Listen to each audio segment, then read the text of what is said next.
And we are live. JT here, and welcome to The Huddle. The Huddle is where I sit down with successful people from the world of sport and coaching. It's to learn more about their journey to greatness. Why do I have these conversations? Because success always leaves clues. I want to take a moment to thank you, whether you are watching on YouTube or whether you're listening to the audio on the podcast. Thank you so much for being here with me and my special guest today. And here's my friendly reminder to you.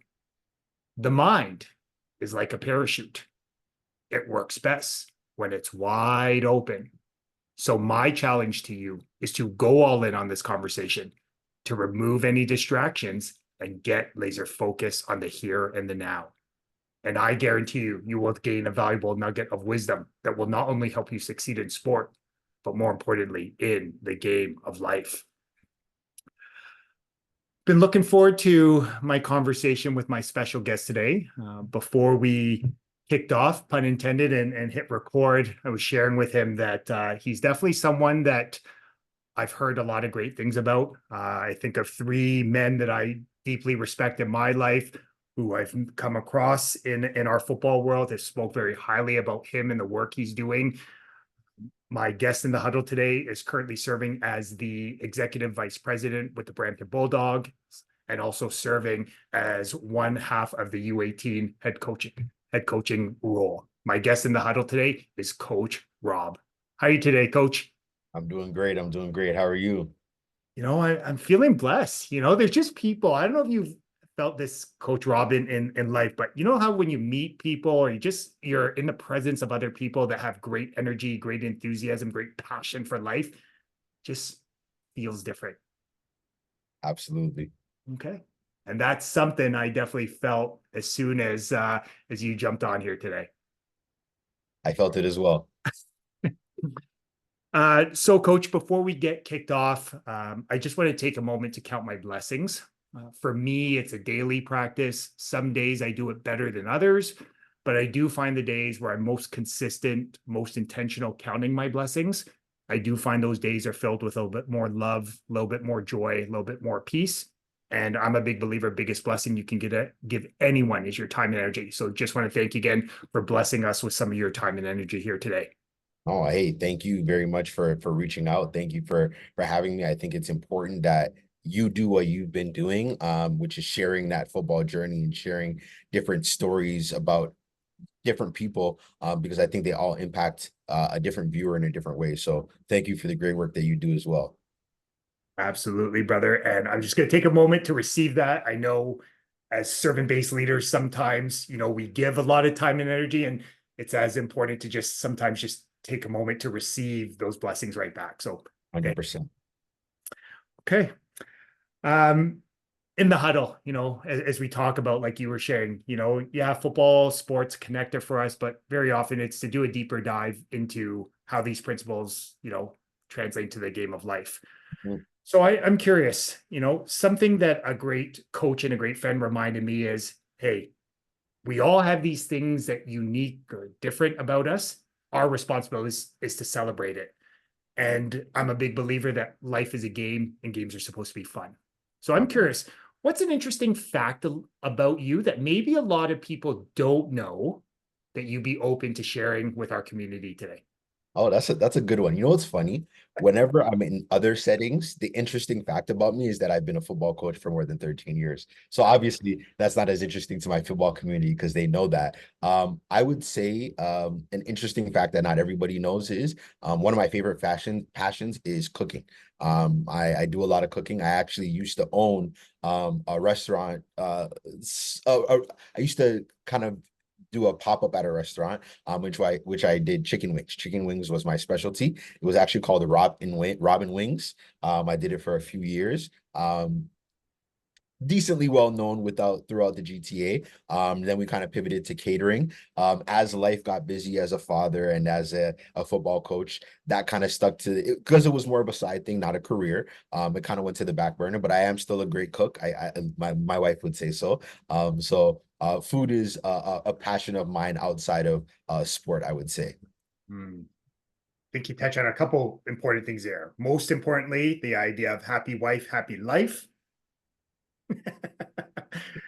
Second, I'm curious, cooking. Mhm. What is it about that? Like, you're not the first high quality athlete and coach that said cooking is kind of something that is near and dear to their heart. That's a passion. Curious, what is it about cooking that, inspires you or that really brings you a sense of joy? You know what it is, honestly, just growing up, and in life in general, I feel like food brings people together more than just like, if not more than sport and entertainment, right? And food kind of goes in line with all those things as well. Also, like I love to eat. So one thing my mother used to always say, kind of like as a joke growing up, was make sure as a man that you know how to cook so that if your wife's mad at you, you don't go hungry. So I kind of took that to heart and learned to cook. I kind of shadowed my mom in the kitchen a little bit. Yeah. But I also find the process of cooking actually like relaxing, to be honest. I play my music, I'll search different recipes and I like to make things my own. So I'd say the joy that it brings other people, to be honest, as well, is a big thing for me. I think good food brings people together more than anything. So that's probably what it really is for me. Mm. It's interesting that as you share that, right? Like you drew the parallels between, sport and food are kind of one of those vehicles in life that really is a connector for people, like For breaking sure. bread, right? Okay. So I'm curious, as we were, you know, before we hit record, we were talking about, what sort of inspired me to reach out and want to learn more about your journey. Um, you've had an interesting, very diverse pathway within sport, right? Three people that I deeply respect. I always say, Coach Walker, Coach Griffith, Coach Morkill, all speak very highly of you. You also mentioned, you grew up with Courtney Stevens. So I'm curious, sport has obviously played an important role for you in your life. First you're a high quality athlete, transition to becoming a high quality coach. What is a life lesson that you've taken from sport that you find your life's applying to other areas of your life today?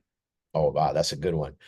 One thing that sport has taught me in terms of from a life lessons perspective as well is that, to be honest, there's life after the sport, right? As an athlete, and the thing is, there's more life after the sport than life in the sport. And we have to remember that and not take it for granted.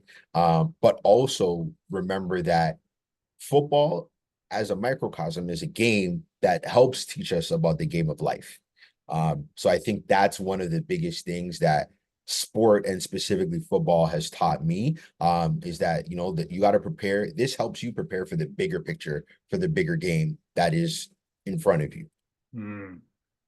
So it sounds like again, like that reminder that sport's a vehicle, it's a platform to teach and reinforce greater life lessons. Absolutely. Absolutely. And that's one of the biggest things I think when it comes to sport. Like we all love to be athletes. We love the glory that comes with winning.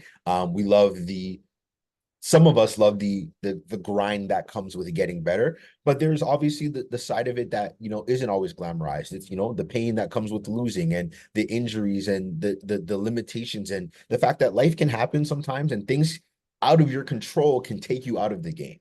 But it's about how you bounce back. Mm. So it's interesting as you share that, it reminds sort of that, one of the beauties of sport, whether you're coming at it from an athlete or coach lens, is that idea of like that ability to embrace challenge, right? The ability to overcome adversity, the ability to bounce back, and jump over those barriers. So Yes. I'm curious, was there a moment during your time in sport that you remember where you're like, you really understood, hey, this is a powerful tool to help me to be more resilient, to be a little grittier, to sort of just be a stronger, more powerful leader? Yeah, absolutely. I'd say that, man, my football journey was a little bit up and down. I started playing football late, late in comparison to many people, which was grade 11. Um, Prior to starting to play football, I had a few knee injuries that I had nursed from my earlier days playing volleyball and basketball, track and field as well. So for me, it was, I would say, my first real kind of adversity and lesson, which kind of, helped me in life, was my transition from high school to university, and having my second knee surgery in that summer going into university. So one, it forced me to kind of take a step back, right? I had to rehab. I had surgery. I couldn't play my first year, of course. But as a result, I learned that, you know what, sometimes when life forces you to kind of take a seat and reevaluate things, you have the opportunity to put other things into perspective. Like at the time, I wanted to go away for school. I wanted to play football somewhere else other than where I was going. But at the same time, I also thought so much in my mind that football was everything, right? Like I wanted to go to the CFL. I wanted to have a long career in the C, well, at the time called CIS. Mhm. And I wanted to do these things, but it showed me that, okay, this can be done today. Even if we make it back and we do end up having any of these things that we achieve, it's going to end one day. So I think for me, it was kind of a reminder that you can put all the work in, and sometimes, it may not work out, but how do you respond to that? How do you take that opportunity and not look at it as a waste of time or a waste of effort, and instead an experience, instead an ability to grow right within that scenario, which will help in life. So for me, that second knee surgery that I had in the summer going into university really changed my perspective and allowed me to look at my rehab and even my football career going forward a little bit differently.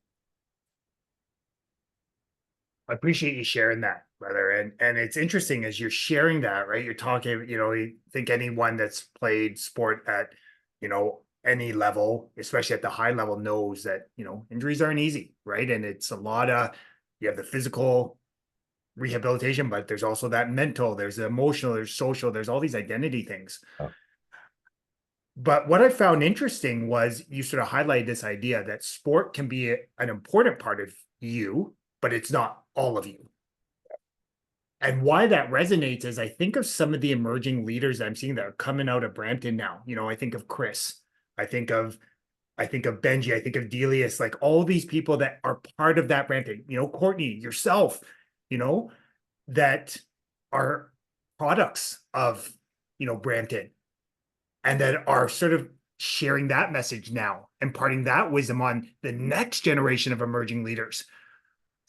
So I'm curious your perspective. Is that a message that's always been sort of preached by the Brampton Bulldogs family?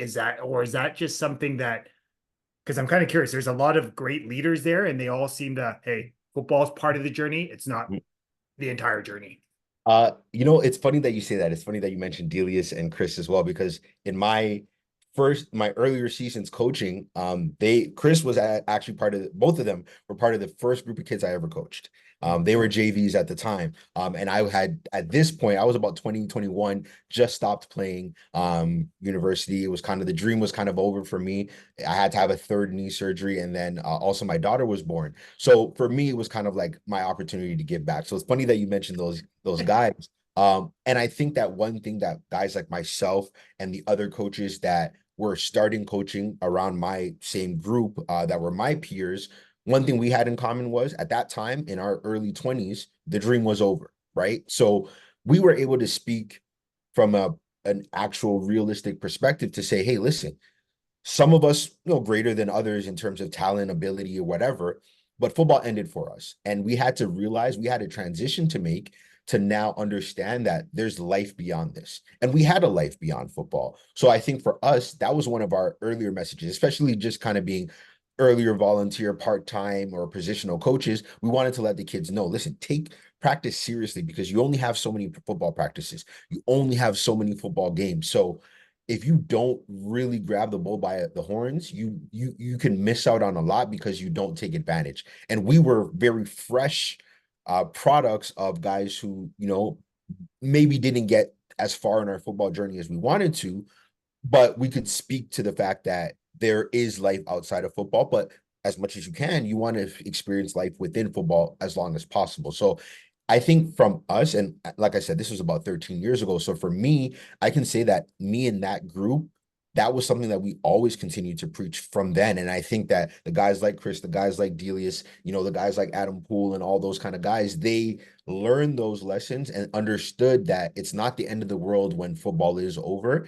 And I think that was one of the greatest things that we were able to teach them. And it is something that we enforce in our program all the time. Football can end at any moment, but how do you take what you've learned and move it forward? Of course, we want to raise dogs, we want to raise winners, we want to raise professionals, and we've done that, within the program. But we've also raised, young men who went on to not play professionally, to who went on to have other professional careers in trades, in financial services, in being doctors. You know what I mean? So it's about preparing them for life.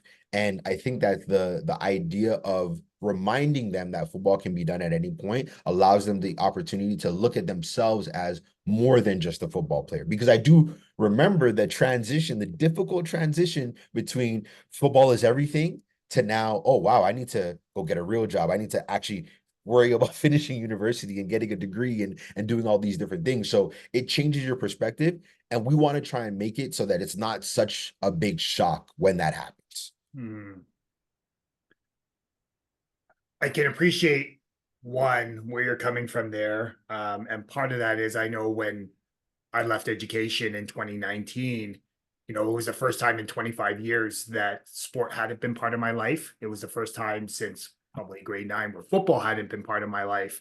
So I remember a lot of when you remove it, it can challenge you in ways, right? To better understand, like, if I'm not an athlete, if I'm not a coach, well, who am I? So it's great that you were able to impart those words of wisdom so young, especially early in their formative years of their journey. So I'm curious from your perspective, you were mentioning how, you gave back, you went back and started helping and serving pretty quickly, right? When you, in that transition, how important do you think it is? Because one thing I really appreciate about like the Bulldog family, or even again, you coach at St. Roch, like there very much is this like community feel, and like it's like a family. It's like we give back because people gave to us. How important do you think it is that we strive and aspire to give back to our local communities, that we enrich the next generation of emerging leaders? Like, how important do you think that is? I mean, honestly, I think that it's everything because for a few reasons. One, the kids that are kids today are going to be the leaders of our society tomorrow. So if we don't teach them the right things, if we don't show them how to operate, they're not going to have the tools for success. And then we're going to be the old folks saying, hey, man, these kids these days, they're this, that, and the third. But well, how much help did we give them? Because we have the experience now. We have the life lessons. We have the resources to help. So if we don't, we're doing a disservice to our own community. I like to say this as well. Like I coach young men. I have 2 daughters. Okay. I have only daughters, right? As of now. And I want to raise young men who will be productive members of the society that my daughters will grow up in. I want to raise young men who will be leaders in the society that my daughters will be in. Because whether it be their husbands, their peers, their colleagues, they have to be in society with these young men. So for me, if I can impart any of the gems and the tools that I've been given, I think it's important. The other side of it is people don't understand until they become volunteers in whether it be sport or any organization, because it obviously goes beyond sport as well, how much volunteers really drive these programs. Like there are a very small handful of programs in the OSFL, for example, that are maybe privately owned. A lot of them are run by nonprofit organizations, people who are taking time away from their families, from their jobs to be able to volunteer. And I think that if you don't have that, if you don't have people who are willing to give selflessly, because and no disrespect to obviously anybody who gets compensated, it would be great. And it is great to be compensated in whichever way. But when you're doing it without the compensation, I think the love really stands out, the passion really stands out because you don't have to be there, right? So I think for me, it's about also giving back to a community of young men who I understand as of coming from that community don't always have the best role models or don't always have active role models. I am a product of a single parent household. And for me, it was very important because I know when I started playing football and sport in general, I know how my coaches like Coach Chevy and Coach Wayne made me feel and helped me and counseled me and made me feel like a part of a different family than one that I already had.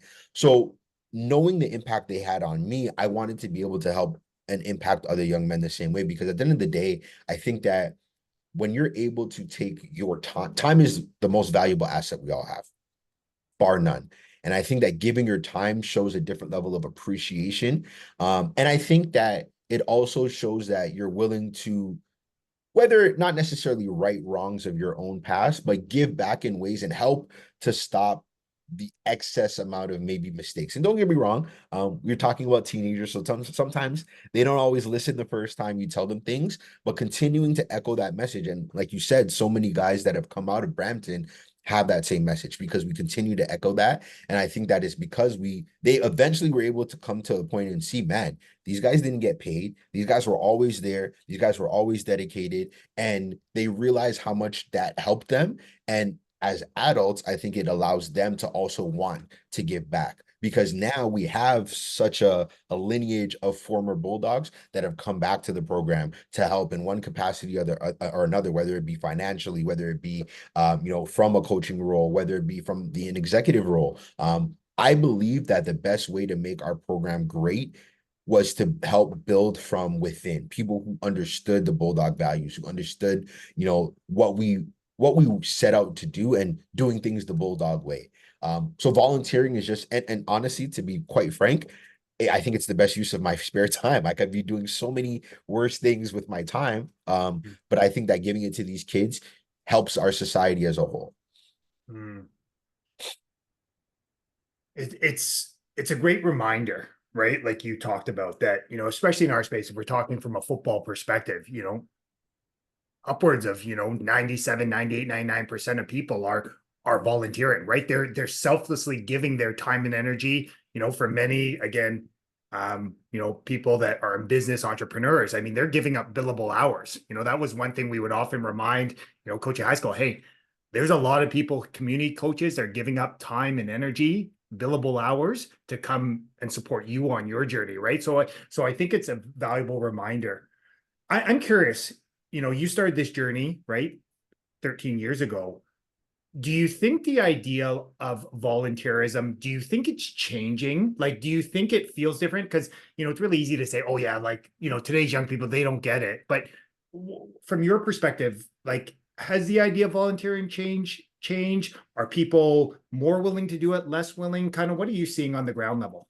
You know what? That's a really good question. And I think volunteering, and I do think there has been an unfortunate dip in the amount of people who are willing to do it. And I understand part of that is also, I mean, we live in a tough economy where Mhm. not everybody can give away those billable hours. Not everybody can take that time in commuting and whatever to support because they have to be in other places. So I consider myself very blessed to be able to say I work in a job and a career that gives me that flexibility, that has allowed me to provide enough for my family that I can take some of that time away. So Yeah. I think that there's an aspect of blessing that every volunteer truly does have, which is the time. I do think that, especially at the high school level, not as much as the rep level, but I think at the high school level, it's been a real area of opportunity because, of course, if you understand how high school sport works, there has to be somebody who's a member of the staff, right? Who is an active educator at the school, at least when it comes to post-secondary, when it comes to secondary school, who has to be involved, who has to be the main coach before community coaches can even get involved. I think that's the area where volunteerism has suffered the most because, of course, the teachers and the educators don't get paid for those hours of being a football coach. And that's why guys like the Coach Walkers and the Coach Kisses at St. Rock and stuff like that, they're really important. I remember in my day when I played football in Brampton in high school, I went to Turner Fenton Secondary. I want to say that between tier 1 and tier 2 in the region of Peel, there was probably at least 15 to 20 schools that had football. between Brampton and Mississauga. When I first started coaching at St. Roch 3 years ago, there was only four. And sorry, three in tier one, and then another four or so in tier two. That has grown since. We've probably added an additional 5 teams, but I think that the reason why the game kind of slowed down in certain areas is because we didn't have enough volunteers at the school level to really help propel the game. Because if the teachers aren't involved, then I understand they have a different struggle of their own. They are fighting for better wages, fighting for, better opportunities. So it can be difficult for some of them to now say, okay, let me be the head of this, football program. I think that if we can get that relationship with our high schools and the educators more solidified and get them more support and make them feel more supported, you will have so many more educators willing to be head coaches, willing to get a team at their school. And then because community coaches go where there's football. I would have loved to coach at my alma mater at Turner Fenton, but they didn't have football, right? So I went where the opportunities were there, but the more opportunities there are, the more kids play football. And I think that, unfortunately, I do think that this is a little bit more of a GTA problem than some of the other areas. Because if you look at, and I'll use, premier OSFL programs as an example, you look at Essex, you look at Hamilton, you look at London, right? Let's be very honest. Those are 3 teams that their names are always in the top of the conversation.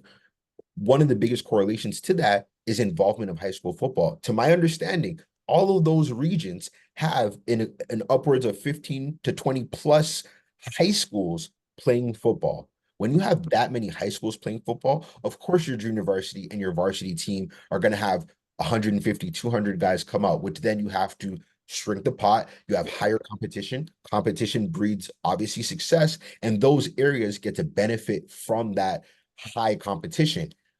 Part of the GTA problem is, of course, the education aspect, but it's also that the GTA, I think, we battle with other sports a little bit more. We battle with cricket, we battle with basketball, we battle with soccer, we battle with hockey. Whereas in some of these other towns, and of course they have their other things as well, they don't battle the same way. And I think that part of the issue comes down to our volunteers. And I think that if we can get more people who are willing to say, hey, to the cities, to the school board, hey, we want more football. We want this school to have football. We want that school to have football. It changes the dynamic of what we are able to do. So I think that at the end of the day, volunteers are at the core of any organization. And even speaking from experience, the Brampton Minor Football Association recently underwent a lot of change over the last 3 to 5 years. We've kind of had an overhaul of a board. We've changed our coaching and our dynamics and everything like that, because I think that we had to understand that the volunteering, like having 3 people do the job of 15 people, they're going to be burnt out. They're not going to be able to put the effort in. So when you can have 15 people doing 15 roles, and the volunteering goes beyond coaching, way beyond coaching. We have our team managers, we have our people who set up our game day, our fundraising. All of those things matter so much. And I think that we have been able to be a product and show that the more volunteering, the more help, the more community support you have, the more successful your program can be. Mm. So many great points there, brother. And again, as you're sharing there, it shows just the different lenses, right, of which you're involved, right? You're not only involved in the OSFL, you're involved in high school, right? You're in a coaching role, you're an administrative role.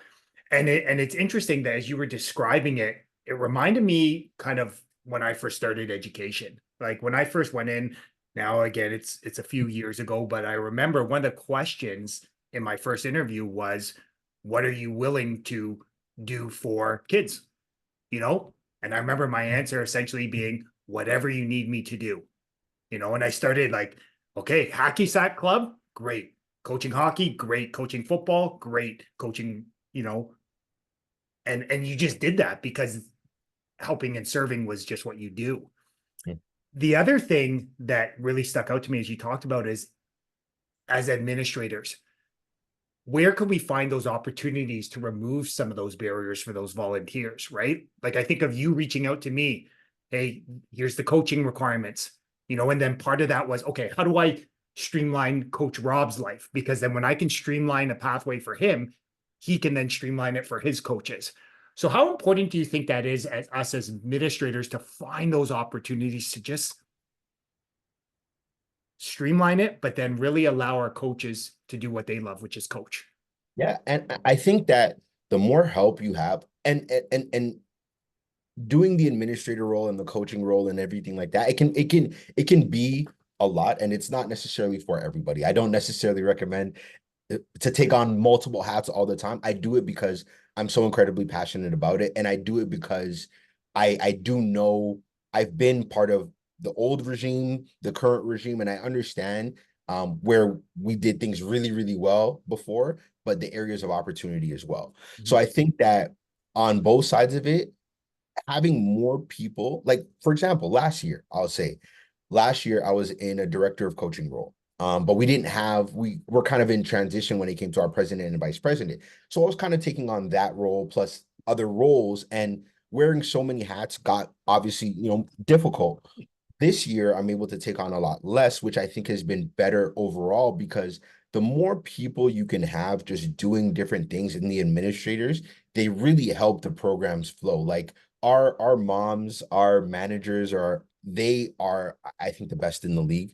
And I think that they really do give us, like, they remind us of the things that are required outside of the coaching. And I think the more administrators you have, the Yeah. more you can let your coaches be coaches, right? You can let your coaches focus on this, that, and the third. They don't have to worry about, doing this or doing that, because the other volunteers have taken that role so seriously that they are now making sure that this doesn't fall on the lap of the head coach or the positional coach, because the team is building around them. So I think that the administrators just as important as the coaches. And I think that the biggest thing is we learned to utilize our parents as resources, right? Who better, who else wants more success for these children than us?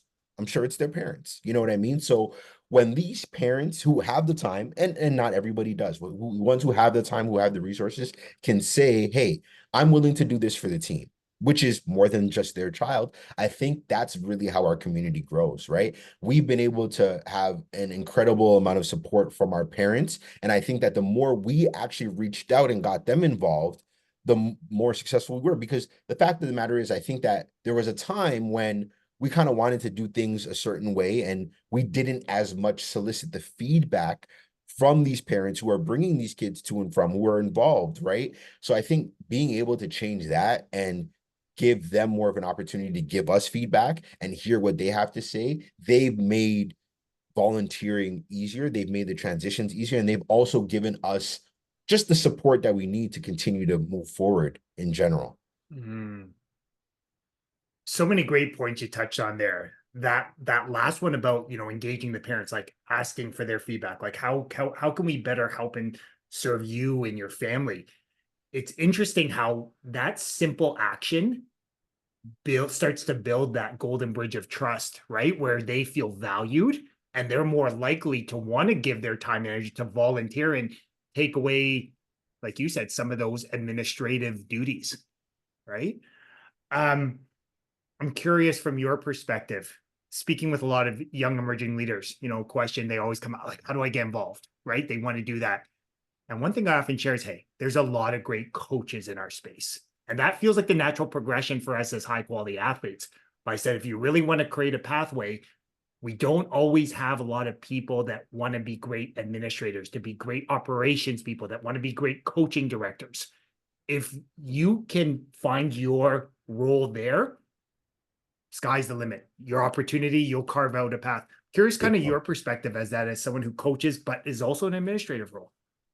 I'd say that, you know what, I 100% agree. And I think that just because you love the sport or you know the sport or you played the sport, coaching isn't for everybody, right? I do think that for me, I'm grateful to be able to say that I think I'm a much better coach than I was a player. I think I've had more success as a coach, but I've also had more growth. And I think that I have more fun now than I did when I was a player. And I tell my players that sometimes, because I think that that was for me, right?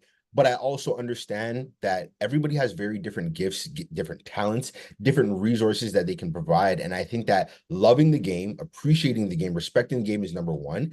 And wherever your talent brings you or your abilities bring you will help you. There's a lot of members of our board or our management staff who are former players who used to be Bulldogs or who used to be football players, but coaching maybe wasn't the best. And some of them tried, and maybe it just wasn't the natural thing for them. And now they've transitioned into different roles and they're excelling in these roles, doing amazing things because whether maybe it's their time commitment is different, maybe it's their the resources that they now have in their current place in life allow them to do this administrative role a little bit better than coaching. So I think that there is a role almost for everybody in every organization. You're good with numbers? Okay, you can work with the finance team, help with the fundraising. Are you are you good with, things like nutrition? Okay, maybe you can be one of the people that help pack snacks for game day, or you take care of making sure the kids have enough nutrition leading up to games. Do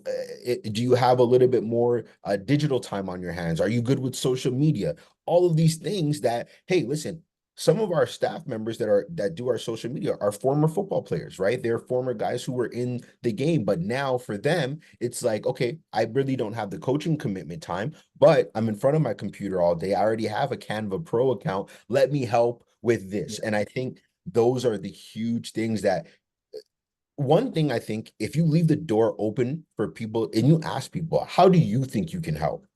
That's one of the more powerful questions you can ask. Because I think one thing we started to do is we asked our parents, we asked our other, okay, hey, a lot of the time for me, it started out with the conversation of coaching. When I became the coaching director last year, and as a result of being in the board, my biggest thing was let me see how many former Bulldogs I can get back in the house, right? How many guys who were part of the organization at some point can I get back to coaching? Because I think coaching the Bulldog way is the best way, right? Now, as a result of that, some of those people said, I can't do the coach's commitment, whatever, but I can do this, but I can do this. But in that process, asking them when they say, no, I don't really have the coaching commitment, I'll ask them, what can you do, if anything? And if the answer is nothing, it's nothing, right? But what can you do? Where do you think you can help? And I think that asking that question has given us a lot of opportunities in the space to be able to bring in the right people and fill in those voids. Hmm. I'm curious. You piqued my interest with that, and why I resonate is early in coaching journeys, or at least, if I look at my own experience, it was very quick to tell what needed to change. Yep. But you shared something powerful there. What do you think you can help with? So I'm curious, what have you noticed as you've started to sort of ask curious questions on people as you build out the Bulldog family? What are you noticing as you start to ask a curious question, an inspired question? I, I noticed that one, coaching is not for everybody. But I also noticed that people are willing to help in different capacities. I think that you have to, I think one of the biggest things I think, to be honest, is getting people out in the environment, getting them out to a practice, getting them out to a parent info night, getting them out to a place where they can see the impact that they'll actually be bringing to these kids. So it's funny because some of the coaches, like for example, that are even on our staff right now, like a young coach, former player of mine, Adam Poole. Adam Poole runs a very successful athletic center where he trains athletes, professional, minor. And for him, we had been working through his clinic over the last 2 years, trying to continue that Bulldog family of doing our strength and conditioning program there. But I kept telling Adam, I'm like, I need you on staff as a coach. I need you on staff as a coach. I know you're going to be a good coach. And not to say there was reluctancy there, but he had other things going on.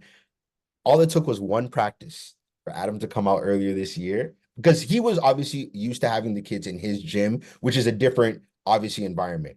Took one practice for him to come out, be around the kids, see the energy, and he was locked in for the rest of the season just because he knew he could now see and feel the type of energy and the type of impact that he was going to be making on these kids. And he also got to feel like, man, like I love this act of coaching.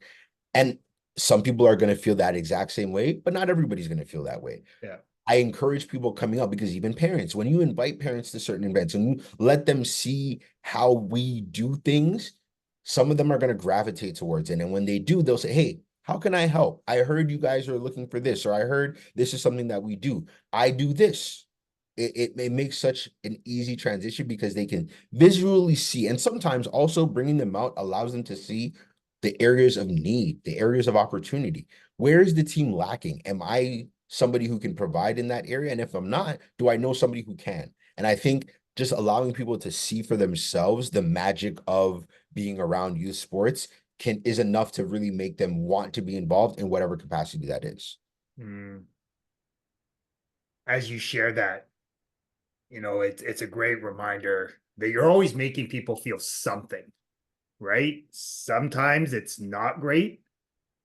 Hopefully more often than not, I know our audience here understands, like, there are people that want to provide great experiences, but it's interesting how when we just focus on creating great experiences, that's the best way to get more people involved because you're making them feel good. And when people feel good, they're more likely to want to stay involved. They get more emotionally involved and they're more likely to come out the next time. Yep, Okay. absolutely. So I'm curious, from your perspective, as someone that, coaches both in high school, OSFL, I think one of the interesting opportunities is to find more alignment, right? To find more of these bridges. Our game's growing, you know. What would you like to see happen as a way to where, like you said, it's shifting this mindset. We're not competing against other. It's moving. We're not competing against each other. It's more about how can we maybe inspire a family to maybe consider football, whether it's tackle, whether it's flag, instead of soccer. Maybe it's instead of cricket, if it's instead of hockey. Kind of curious your perspective on where the opportunity for more growth is.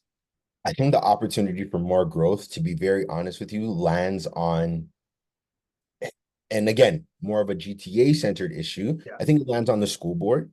I think it lands on our politicians, which have been helpful, and I think understand the need.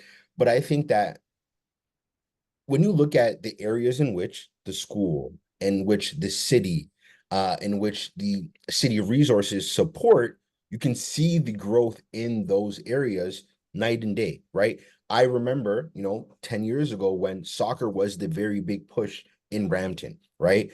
We had nothing but soccer centers, soccer fields being built because that was the push that the city and the school board wanted to support. More recently, it's been cricket in Brampton, and those things have gotten a ton of money, a ton of resources, a ton of attention from our city officials, from our school boards.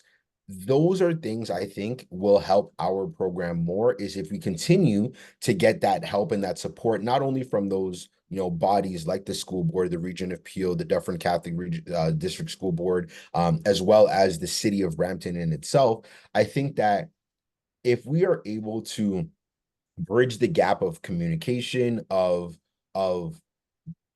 implementing football more into the schools and into the community, in terms of just general support, whether it be advertising, whether it be funding, whether it be marketing, just different things, I think that's kind of the big start to helping expand the game. And I think that, again, to my earlier point, the more high schools you have playing football in your city, the more football is going to grow, because it's a trickle down effect. And obviously it starts from the young kids, right? We, as young as U10, U12, that's where you want to be able to grow your program.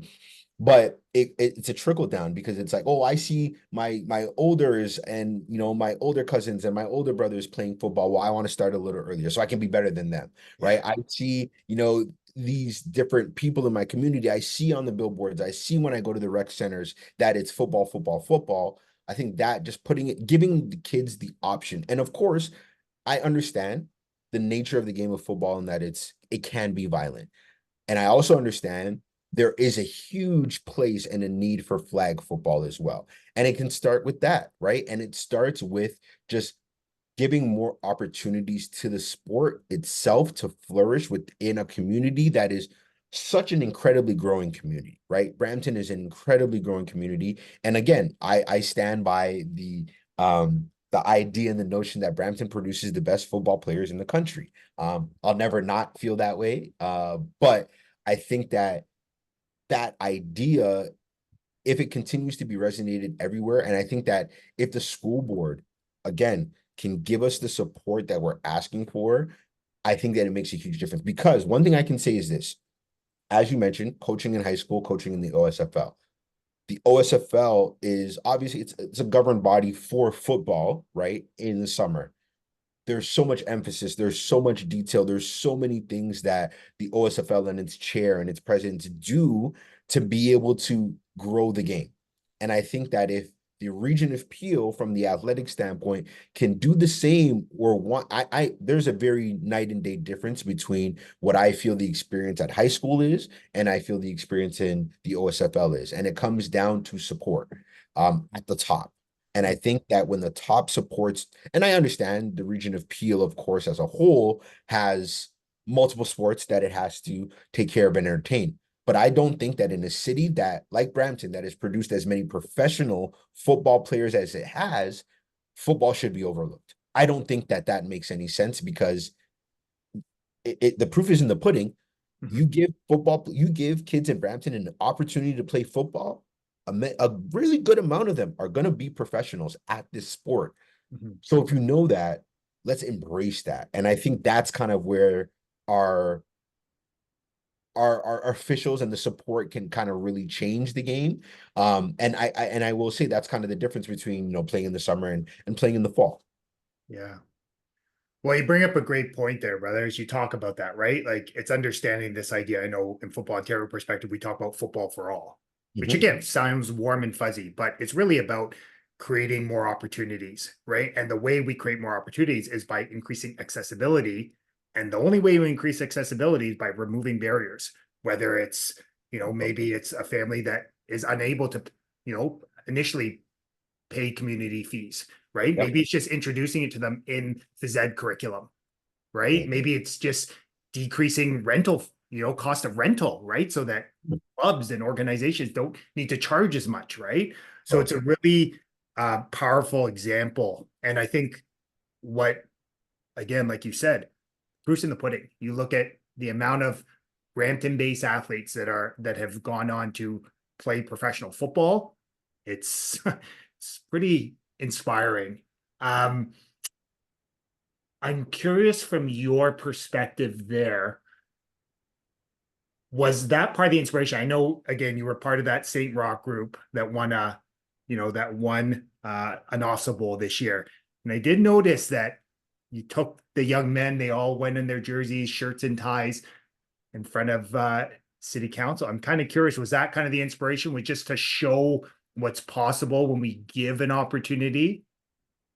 You know what? I'm really glad that you brought that up because I'll be honest, I think that personally and as a group of people who wanted to highlight the kids, I think that was one of our biggest accomplishments this year. Yeah, winning OFSA was great, but it came down to, so in the region of Peel, there is, and this is part of the kind of the change of support that we talk about, there's a rule where when you win ROPSA, if there are not more than 5 teams in the conference competing, there are no medals given.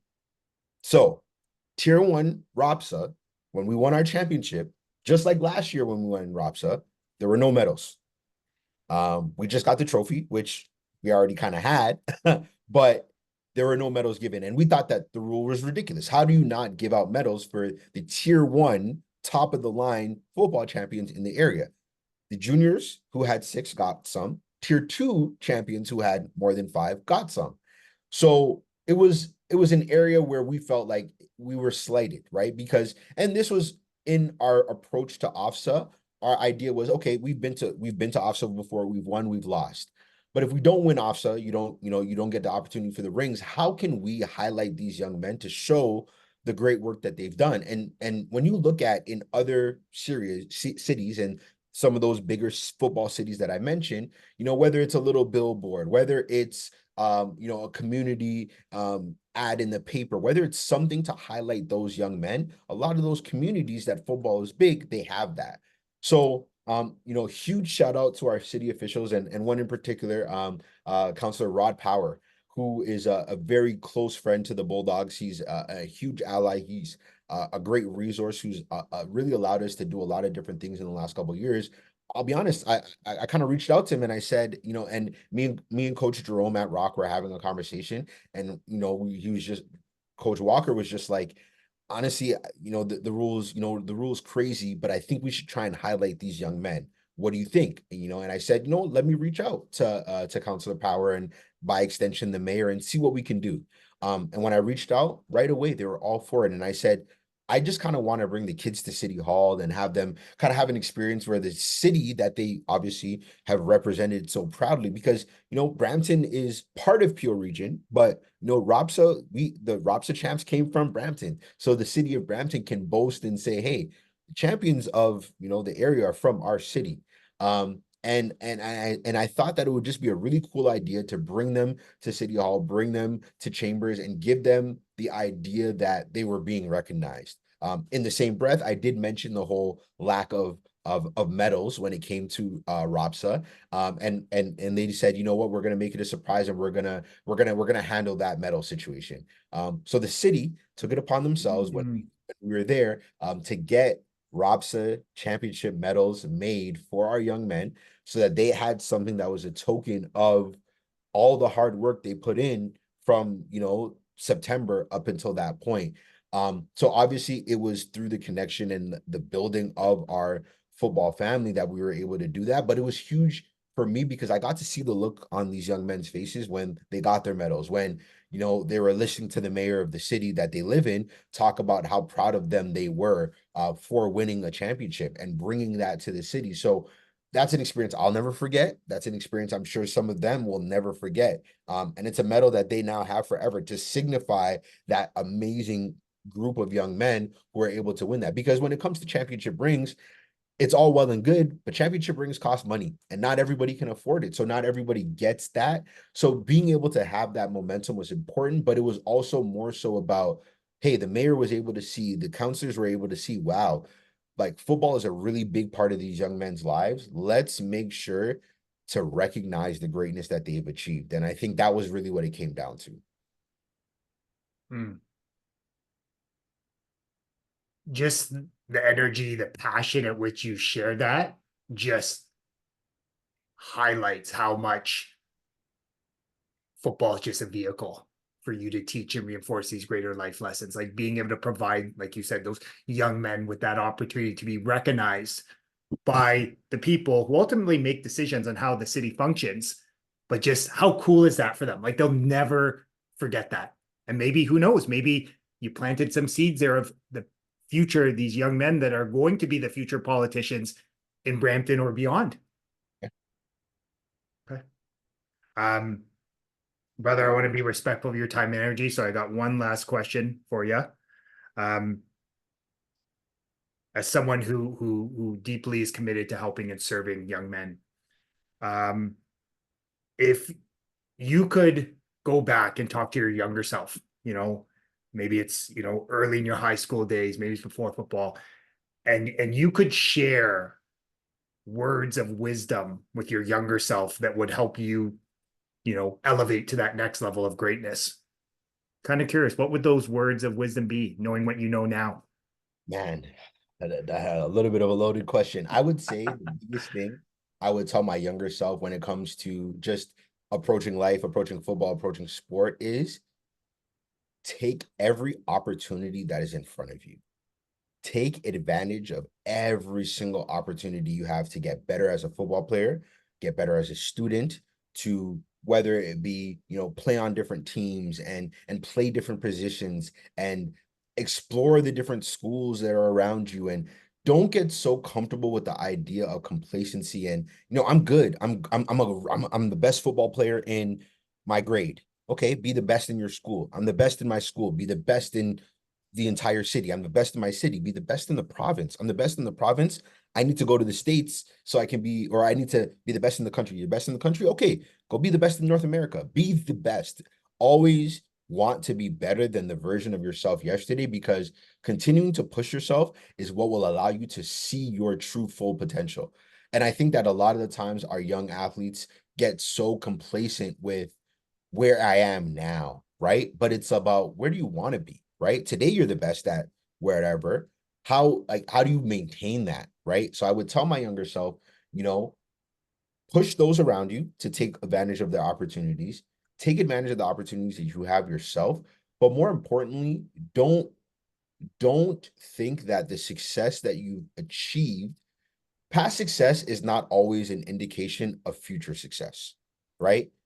The work that you put in yesterday isn't the work you're going to put in tomorrow. The work you put in yesterday helps you be who you are today. But the work you put in tomorrow is going to be the work that's going to help you be better the day after that, right? So you have to really remember that the work never stops. No matter what's going on, the work never stops. And even when football stops, the work continues.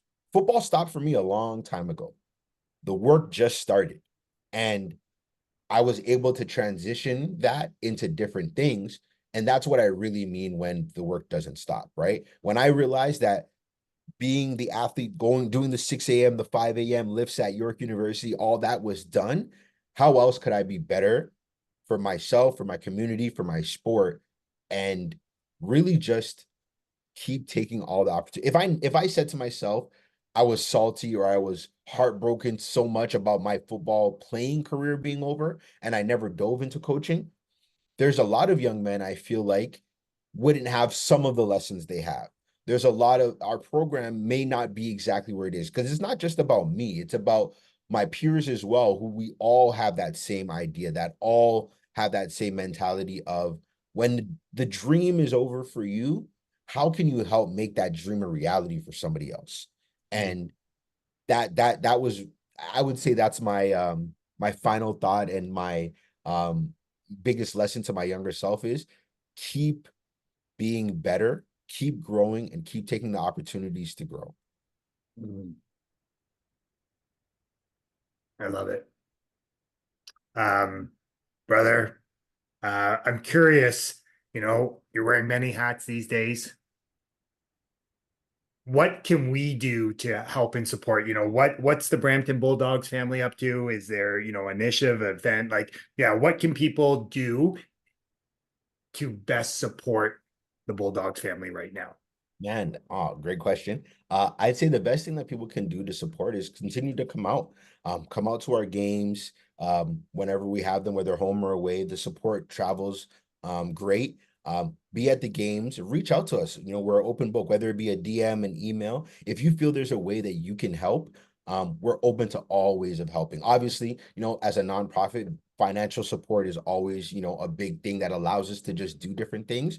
But even if you know people who have the time, or if you have the time yourself, or you have the resources that can really help grow the game, we are more than welcome to having those conversations. And I think that, to be honest, getting on our city officials, getting on our school boards, and talking to them about growing the game of football and allowing us as an organization to be more involved in the board and be more involved in the schools, I think putting the pressure on those officials is another great way to help, because then they will in turn say, okay, you know what?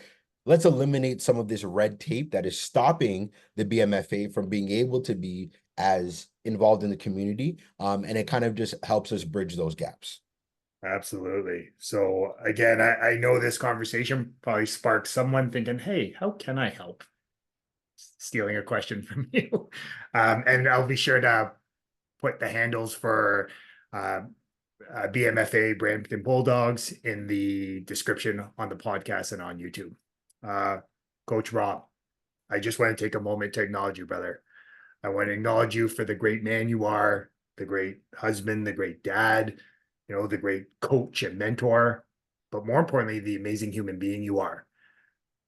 Very seldom in life do people sort of like over deliver, but from what Coach Shake, Coach Morkel, Coach Walker said about you, you were even better than advertised. So I just want to thank you again for being a shining light in this world and just truly being committed to enriching those around you. So thank you, brother. Hey, listen, I want to say, first of all, thank you for all of that. I appreciate the kind words. I appreciate the acknowledgement. And coaching and volunteering is a very selfless sport. And as much as we don't do it for the recognition, to be recognized is amazing. It's beautiful and it is appreciated. And I want to turn that right back to you and say the work that you're doing, all the effort that you put into Football Ontario, growing our amazing sport. I know what it was like in the OVFL, which was my day. And I know what it's like now, and I know what the strides that Football Ontario has made, and I know how big of a part of that all you are. So I want to say thank you for all the amazing work that you do. As a mentor in our football community to so many, because all those same people that you said great things about me, all of them have nothing but great things to say about you. You are a huge staple in our football community, and I pray that you continue to be able to grow the game and continue to build on the game. So again, thank you very much for having me. I appreciate it greatly. And I do look forward to being able to continue to build the BMFA, Football Ontario, Football Canada, and continue to give our athletes all the opportunities that they deserve. Absolutely, brother. Thank you. And I'm enthused to continue to walk alongside of you on this journey. So, folks, Coach Rob dropped so many valuable nuggets of wisdom that will not only help you succeed in sport, but more importantly, in the game of life. But as I like to remind you every week in the huddle, knowledge is potential power. It's a consistent and focused application of great knowledge that actually helps you create greater results in your life. So my challenge to you is to take one of these valuable nuggets of wisdom and go apply it in your life today. And as I like to remind you every week in the huddle, you are deserving of greatness. You are worthy of greatness. You are greatness. And my only ask from these conversations, if it resonated with you, if it touched your heart, then please share with a friend, a loved one, a teammate, or just someone you feel would benefit from listening to these positive, inspiring, and empowering ideas. The more people we have listening, understanding, and applying these simple principles to their life, the more blessed this world will be. As always, love having these conversations with you in the huddle. Have a blessed rest of your day.